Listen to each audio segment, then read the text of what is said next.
അപ്പോൾ വീണ്ടും good morning. വീണ്ടും ഉറങ്ങിയിട്ടിരിക്കുകയാണ്. കണ്ടോ ചുമന്ന് കിടക്കുന്നത്. അപ്പോൾ അടുത്ത പണി എന്താണെന്ന് കാണിച്ചു തരാം. അടുത്ത പണിയാണ് ഈ തുണികൾ കഴുകാക്കാം.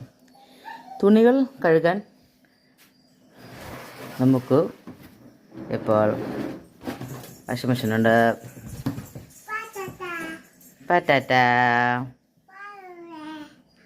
ഇത് നോക്കി തെറ്റിദ്ധരിക്കേണ്ട, ഇത് ഹണിയുടെയും റൂബിയുടെയൊക്കെ മരുന്നാണ്. പിന്നെ ഇത് കണ്ണകിയുടെ തലയിൽ തേക്കുന്ന എണ്ണ, ഇത് അവർക്ക് മരുന്ന് കൊടുക്കുന്ന പാത്രം, ഇത് അവരുടെ മരുന്ന് അളക്കുന്ന കിണ്ണമല്ല അളവ്. അപ്പോൾ നമുക്കിത് അൺലോഡ് ചെയ്യാം. ലോഡ് ചെയ്യാം. അയ്യോ അപ്പം ഇത് ലോഡ് ചെയ്യാം.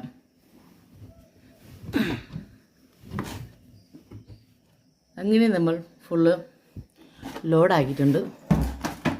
ഇത് 7 കിലോൻ്റെ കേട്ടോ. അതിനുശേഷം ലിക്വിഡ് ഒഴിക്കണം. നമ്മൾ ഉപയോഗിക്കുന്നത് ഇതാട്ടോ, റിൻസിൻ്റെ.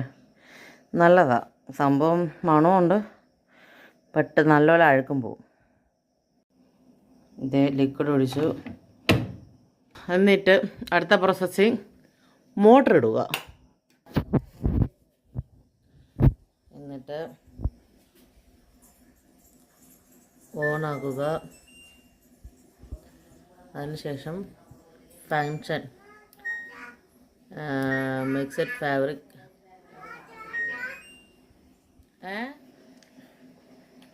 ടൈം 1.5 മണിക്കൂർ. ഇനിയുള്ളത് ക്ലീനിങ് ആണ്. അടുക്കളയിൽ പാത്രം കണ്ടോ കഴുകാതിരിക്കുന്നത്, ഇതെല്ലാം കഴുകി പെറുക്കി വയ്ക്കണം. അപ്പോൾ കഴുകിയിട്ട് വൃത്തിയാക്കി ഇട്ടിട്ടുള്ള കാണിച്ചു തരാം. കഴുകാൻ പോട്ടെ. അങ്ങനെ ക്ലീനിങ് കഴിഞ്ഞിരിക്കുകയാണ് ഗായ്സ്. ഇത് കണ്ടോ, ഇതാണ് നമ്മൾ ലേഹ്യം ഉണ്ടാക്കാൻ പോകുന്ന സാധനം.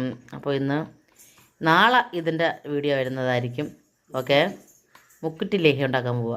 കർക്കിടക മാസമല്ലേ വരുന്നത്, അതുകൊണ്ടോ. ഞാൻ ഒരു കാര്യം വിട്ടുപോയായിരുന്നു. എന്താണെന്നല്ലേ, മറന്നിരിക്കുമായിരുന്നു.